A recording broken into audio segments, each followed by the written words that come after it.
Director of Press. We are celebrating 58 years of nationhood.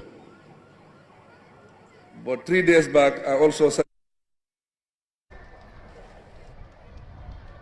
my birthday.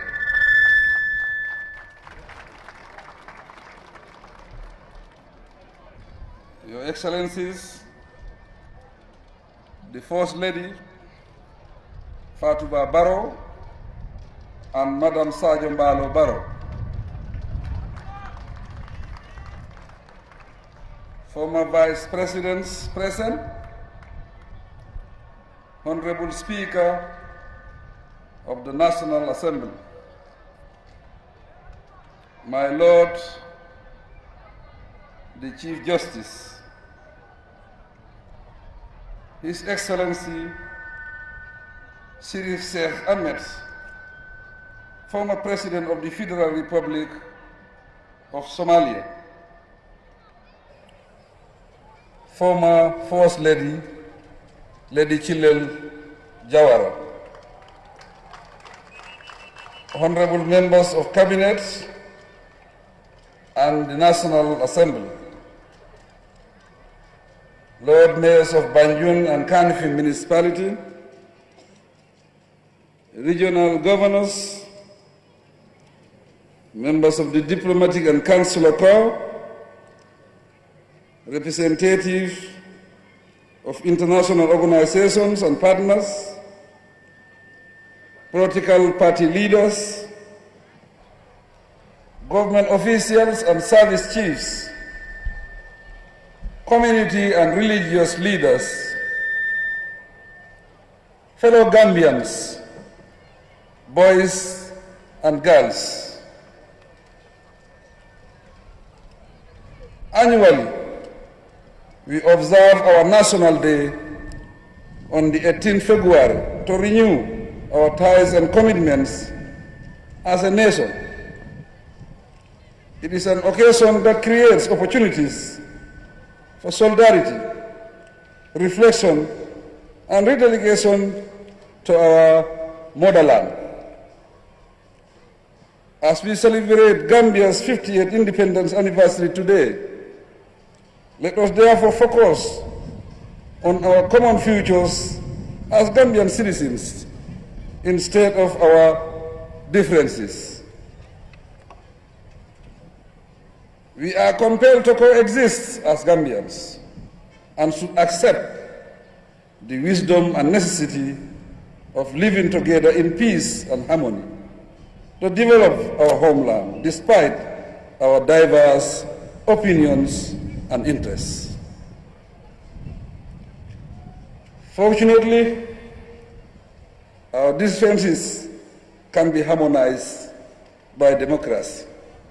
As a political system and a social process in our family systems, communities, institutions, organizations, and the nation at large. For this reason, the theme for my address this year is democracy, a recipe for peace and development.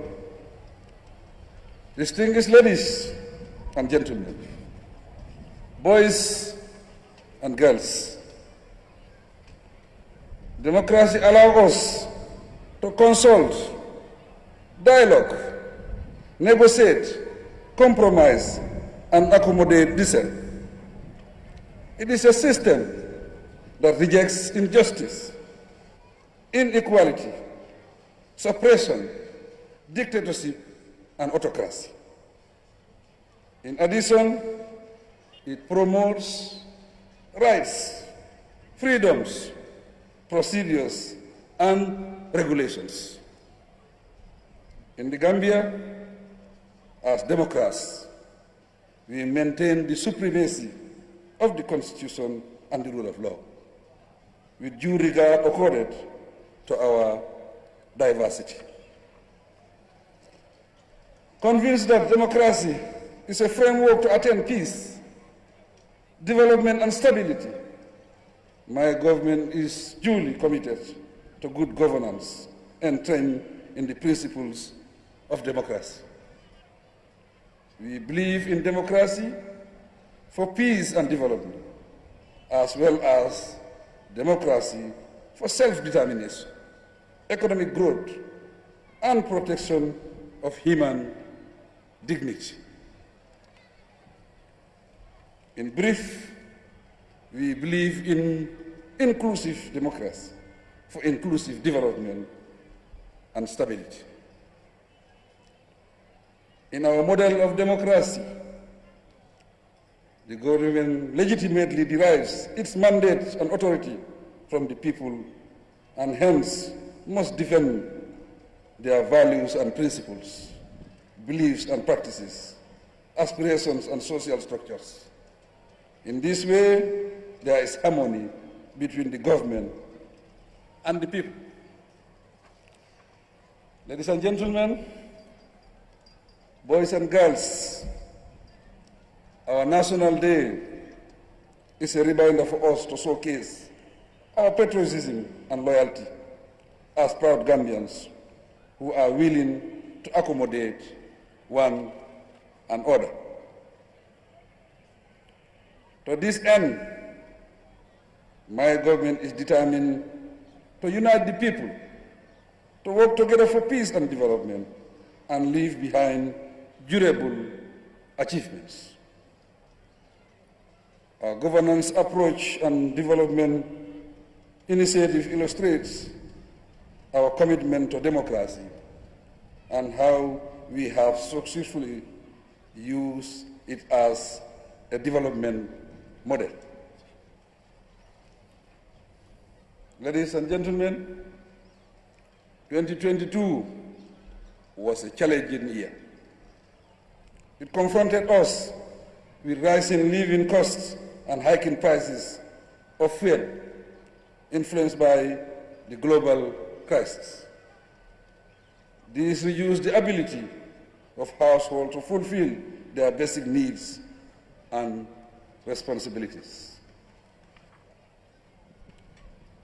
Conscious of the responsibilities of the state and to deliver on our promise to stabilize prices, my government took strides to ease the accompanying hardship imposed on the people. We took various steps to lower the price of fuel, which has implications on business transactions and the price of commodities. We will continue to monitor the public institutions and work with the private sector to maximize their contributions to national development and to improve living standards in the country. Fellow Gambians, distinguished guests, boys and girls, although we have made numerous inroads into institutional and infrastructural development, we are eager to do a lot more. We have broken new frontiers in providing electricity, yet we are keener today to reach and serve all parts of the country better. We have expanded healthcare provision and improved the health sector. But our desire is to have a healthy nation wherein life expectancy equals the best in other parts of the world. The targets for these aspirations are embodied in the new 5-year recovery-focused development plan and Vision 2050. Ladies and gentlemen, boys and girls, in all genuine democracies like ours, there are adequate checks and balances to prevent unlawful actions. The law provides a level playing field for all citizens. As such, living by the law ensures that we do not offend anyone and thereby coexist in peace and harmony. In this sense, peace must imply living in a safe environment where lives and property are protected, and hunger, poverty, and disease do not cause any suffering. Through our thoughts and actions, peace must also filter through to every segment of our communities, families, and institutions. Our national agenda, as defined in the new Development Plan and Vision 2050, outlines how to recover from the effects of the pandemic, inflation, and climate change. These documents also map our routes to attain our national goals and targets. We must work hard, however, and look into the future with guided optimism and readiness to overcome challenges. Unlike natural disasters, we have full control over the choice to act in a civil and democratic manner to maintain peace and develop our country together. Thus, let us make a conscious choice to demonstrate that we are indeed the smiling cause of West Africa and a democratic nation of peace, especially during the forthcoming local government elections. Distinguished personalities, ladies and gentlemen, boys and girls, peace, stability, and development go together. Hence, a common characteristic of the strongest nations is stability. They have overcome the fear and incidents of instability, particularly through military takeovers and unconstitutional uprisings. In contrast, conflicts and military takeovers persistently hinder Africa's development. Often sections of a nation rejoice when there is a military takeover, but it is always short-lived. The people must rise against the horrors of wars, conflicts, and unrest, beginning with the gallant citizens in uniform. We have noted that in recent years, the elite in African armies have stayed away from unconstitutional actions. This should now filter down to all ranks within every army on the continent. As we did in 2016, there are legal and democratic and constitutional ways of removing unpopular governments. So there is no wisdom in choosing paths that lead to unrest and destruction.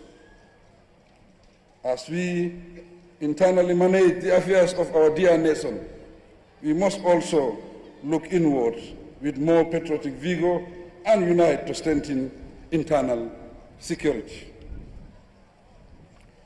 Recent reports of armed robbery, stabbing, and such unfamiliar brutal acts of cowardice in our society threaten national security. I call on the general public to step up in neighborhood watch networks and be more vigilant. Criminal acts leading to injury and loss of lives are unacceptable and will not be tolerated.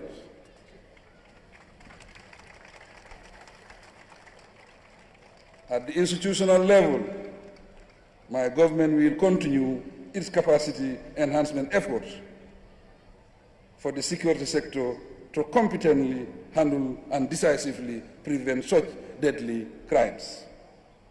Looking ahead, the younger generations will appreciate us better if we construct a future of comfort, peace, and happiness for them. This is what democracy offers. Boys and girls, my government continually refers to education as a priority and will never cease exploring ways of ensuring that, in the long term, we have a literate and sufficiently skilled population. Education is the key to development, and the more adequately trained and skilled citizens we have, the greater our chances are to lift the country out of ignorance, poverty, and ill health. As school children, boys and girls, you have always played a significant role during our independence anniversary celebrations. I urge you to take your participation beyond the morning parades. Reflect on the significance of the day among yourself and strive to become a new breed of democratic citizens. Like every responsible parent and citizen, I advise you to work hard at school, love your country, and endeavor passionately to contribute to its development. Be law-abiding, grasp the technologies and opportunities before you, and never despair of success. This is an era of knowledge, technology, and seeking evidence-based solutions to challenges. Beware of these and be mindful of the consequences of your actions. Wherever you may be proud of your birthland and its people. Always feel proud to say, I am an African and a true Gambian.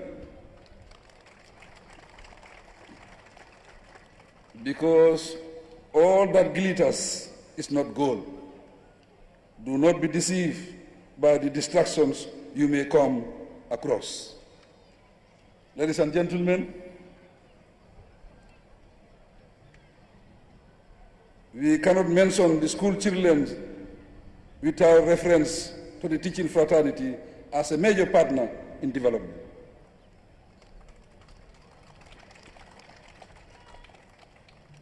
Teaching is a noble profession, and teachers influence character formation and shape society. Learners excel in educational institutions because of the processes teachers manage therein. Accordingly, my government is interested in the performance of our students as it is in the welfare of the teachers. As a result, I call on our teachers and all those in public service to always pursue the path of dialogue in handling their concerns. My government has an open door policy and will engage with its workers to reach amicable and realistic compromises on matters affecting their welfare. We appreciate and thank the teachers, the school children and their parents, the security services, the participating organizations, and all those who have contributed to the success of this celebration. The security services have made the occasion lively and joyful. We appreciate and thank them most sincerely. Likewise, I am thankful to the friends and partners of the nation for their support and contributions to the welfare of the people. Indeed, I deeply appreciate all those who have turned out today to celebrate the day with us, and I congratulate everyone present and the entire population on this joyous occasion. As we leave this venue, let us remember that in the true spirit of democracy is embedded the recipe for peace, development, and stability. Similarly, in solidarity and hard work lie our economic growth, success, and prosperity. To succeed, we must unite. I wish you all a very happy independent anniversary celebration. God bless the Gambian nation. I thank you for your kind attention.